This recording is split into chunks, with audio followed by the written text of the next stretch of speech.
Salut! Aujourd'hui je vais vous montrer un petit peu comment j'ai réalisé un rocket stove cuiseur pour le jardin en moins de 2 heures.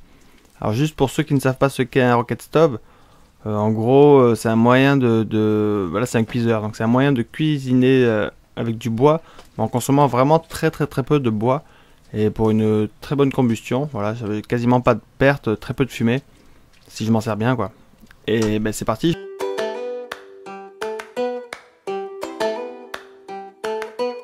Donc je commence par récupérer de la terre. En fait je suis en train de creuser une mare, du coup j'en profite pour récupérer de la terre au fond de cette mare. Donc sur ce terrain là, la terre elle est plutôt argileuse, mais ça peut marcher vraiment avec énormément de terre un petit peu partout en France, hein. En France ou ailleurs. Donc je ramène cette terre, donc on voit qu'il y a à peu près une petite brouette de terre, pas beaucoup plus, que je malaxe un petit peu.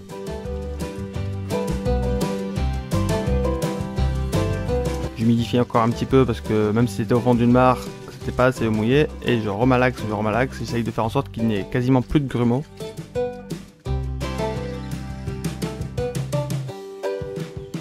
Ensuite je ramène un petit peu de paille. On voit que dans mon mélange j'ai laissé pas mal de grumeaux, c'est pas très important vu que c'est un rocket stove de jardin que je fais.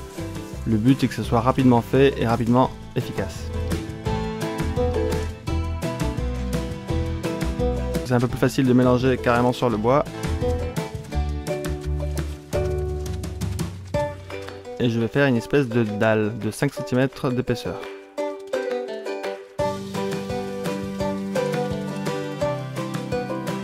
Donc pour réaliser ce rocket stove, j'ai besoin de terre, de paille et d'une tuile cassée. C'est tout, j'ai besoin de rien d'autre. Je l'ai fait sur du bois, mais j'aurais très bien pu le faire sur le sol. L'idée c'est de pouvoir le garder longtemps, et comme je suis sur un terrain parfois inondable, je préfère le faire sur une planche pour pouvoir le déplacer. Et donc voilà, la tuile en fait je vais m'en servir pour faire un petit le dessus de l'entrée du rocket. J'aurais très bien pu utiliser une pierre plate. Après la tuile c'est quand même pas mal parce que c'est arrondi. Et il faut faire en sorte que les conduits du rocket stove soient plutôt arrondis pour que la chaleur puisse bien tourner à l'intérieur.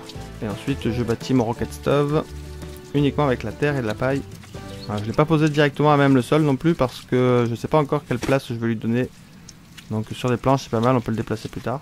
Moi j'ai fait une dalle de 5 cm, mais je recommande plutôt de faire une dalle de 15 cm, surtout si en dessous il y a du bois ou de la paille. Voilà, question de sécurité. Donc voilà, je monte petit à petit le conduit uniquement avec la terre et la paille. Il n'y a pas du tout de structure à part la petite tuile que vous avez vue tout à l'heure. Une tuile cassée.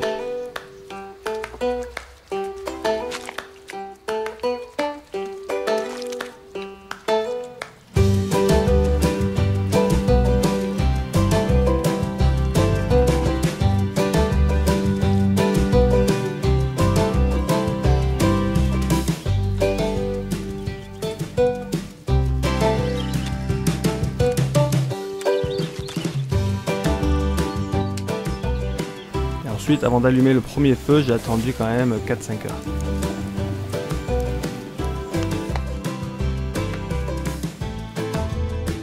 Et là en fait j'ai mis des petits bouts de tuile encore cassés pour pouvoir poser une casserole dessus et que l'air chaud puisse quand même passer.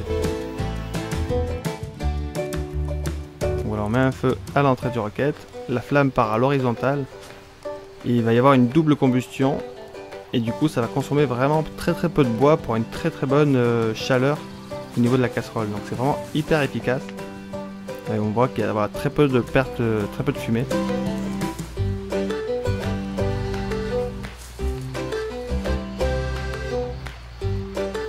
Voilà, je l'ai chargé à bloc pour si vraiment on veut chauffer vraiment très vite. Mais là du coup il y a un peu plus de fumée et un petit peu plus de pertes. Voilà, on voit bien les flammes qui partent à l'horizontale. C'est extrêmement efficace. Je sais que ce rocket stove n'est pas absolument parfait, mais je l'ai fait vraiment qu'en 2 heures, et puis je peux vous dire qu'il est vraiment très efficace. Donc voilà, pour moi c'est une très bonne idée si on veut aller quelque part et qu'on ne sait pas comment cuisiner. C'est vite fait de faire un rocket stove en quelques heures, une demi-journée c'est fait. Ça fonctionne. Après pour qu'il soit vraiment très résistant, il lui faut un certain temps de séchage, hein.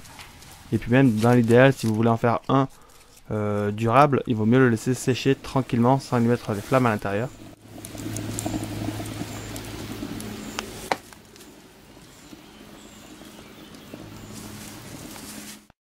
Comme on a bien aimé ce rocket stove, on en a fait un deuxième en fait pour nous permettre de faire la cuisine en fait dans le jardin. Plutôt que d'utiliser du gaz, on utilise juste un petit peu du bois. On voit que les deux sont accrochés l'un à l'autre, mais ça n'a pas d'importance.